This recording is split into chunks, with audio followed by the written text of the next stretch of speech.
I've known Mike probably coming up on about 50 years.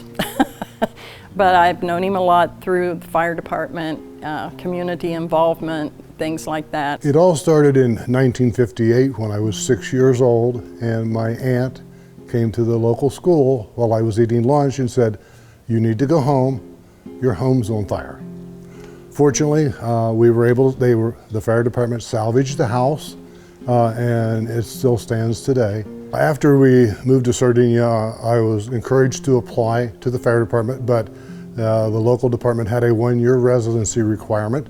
So I waited, and in 1974, I submitted my application in June, and at the regular business meeting of the department in July, I was voted on as a firefighter. Obviously, there's been some just absolutely terrible incidents that we've responded to, but the most memorable one is in July 4th, 1995 at 1:48 a.m. when our tone dropped for a structure fire. And the structure fire was actually our fire station. We responded, had a huge response from our manpower, but because all of our gear and equipment was inside the truck, no one could, I would not let anyone, or we would not let anyone enter the building simply for safety. Trucks and buildings can be replaced, people can't.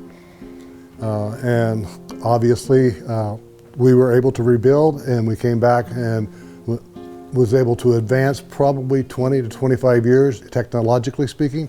And that was probably the most impactful event during my career at this point. It was really heartbreaking for our firefighters because the next day we were having our celebration here in town, and there was a parade, and our firefighters actually walked through the parade after having fought the fire the night before and everything.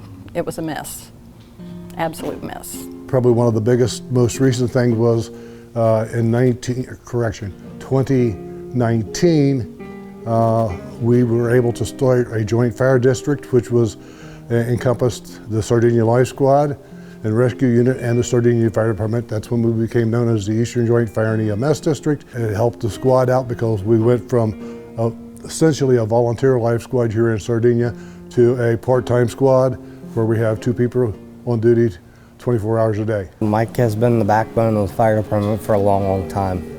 He's completely been instrumental. He's awesome with the budgeting.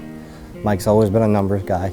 He lays out the budget every year. Aside from that, he noticed the minor details that most people don't. He's a great guy, great guy.